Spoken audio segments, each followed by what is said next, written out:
Michael McGinn, welcome to our endorsement meeting. We're going to start with a couple questions just to give us a sense of sound politics, and that we want to know if you supported the Parks Levy in the past and if you supported the 2008 Sound Transit expansion. Yes, I supported the 2008 Sound Transit expansion, and yes, I supported the Parks Levy. In fact, the nonprofit I worked for, Great City, we took on the job of building the community coalition to get it on the ballot, and I co-chaired that campaign. And we even though I was running the Parks Levy campaign, I managed to get out and carry some sound transit literature too. Another controversial tax that's in the media right now is eliminating the head tax. And it's your vote that you want to eliminate it, or your support against eliminating it, is quite covered. Can you expand on why you don't want to have it eliminated, and if there's any changes you would make to it? You know, it's actually part of the stakeholder group that looked at how we were going to finance our local streets and pedestrian and bike and local transit improvements. Okay, I'll talk to the camera. And one of the real challenges of putting the package together was Olympia doesn't give the city of Seattle very many taxing options in order to fund necessary street improvements. So at that committee, we pretty much reluctantly came around to the head tax as one of the options, in addition to the parking tax and the property tax levy. So it was a balanced package. We were both taxing property owners and businesses and finding a balanced way to support all the needs of the city. And that measure passed, by the way, by the public. And I'll tell you, I was really offended when this turned into an election year issue. It's $4.7 million a year, which isn't very much, but it goes to fund local street improvements. We have a pedestrian master plan that I just worked on, which doesn't have any funding source right now. We have a bicycle master plan that doesn't have a funding source. We have local transit that's being cut 20% next year, even though ridership has gone up 20%. Now, to give you an order of magnitude, we spend $1.5 million a year to get 20,000 hours of extra bus service a year from King County Metro. Imagine what you could do with the 4.7 million. And at the same time that every other candidate's carrying on about how they're business friendly because they're going to cut the head tax, they're out there promoting a $4.2 billion tunnel, which is $930 million in new taxes, utilities, and fees from city residents. And our mayor signed off on a state law that said we were responsible for tax overruns.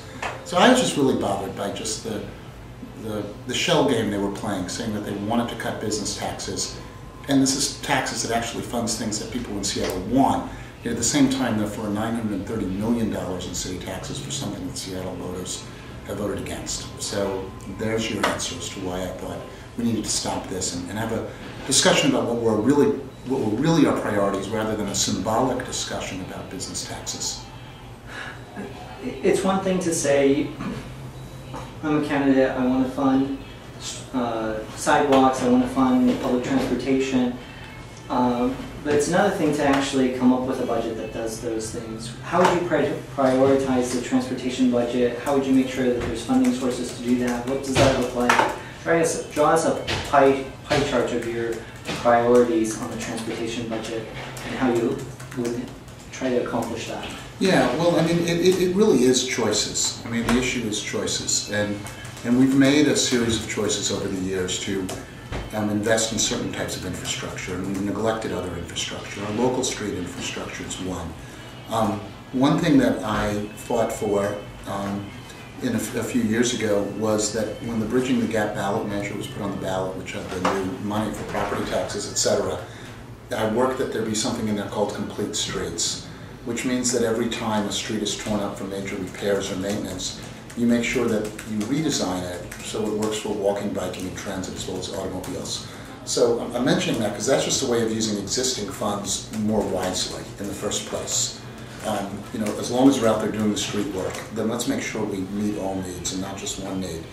I'm going to go back to that viaduct again.